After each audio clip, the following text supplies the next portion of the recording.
sounded like Ironworks was very successful.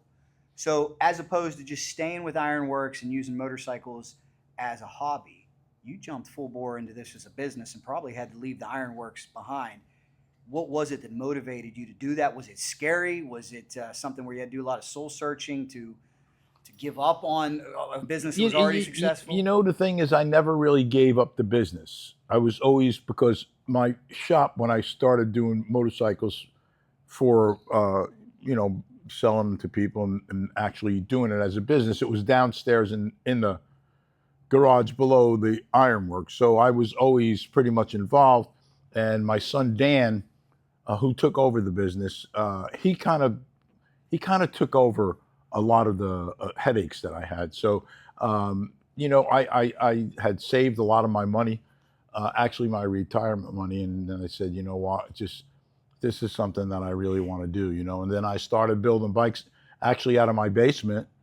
And then I brought them bikes, a couple of those bikes that I built, and I built them all out of my own pocket, just taking a risk. And I brought them down to Daytona, and like three of the bikes that I brought down there, they got on the cover of Nice. magazines. So What year was this, Paul? I'm going to say it was in the 80s. 80s. Okay, wow. Yeah, So this it was goes in the back later even- part of the 80s, I think. Man, I'm about with conception at the time, but yeah.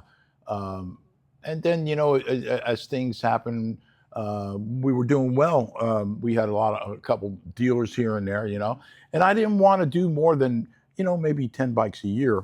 I was pretty much by myself, and then the show came along.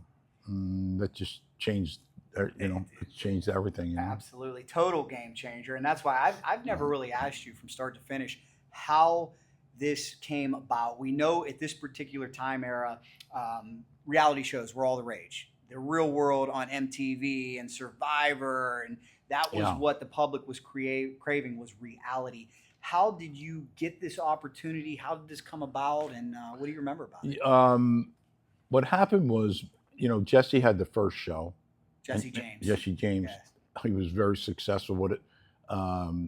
Everybody and all bike builders and everything were pretty envious of that. And so I think everybody wanted that opportunity to be the next show. And for me, it was just a freak, because I just had a website up. I just put it up, and Discovery was looking for a builder on the East Coast, and they just happened to see a picture of me, and they said, this guy looks like a motorcycle guy, give him a call. And that was it.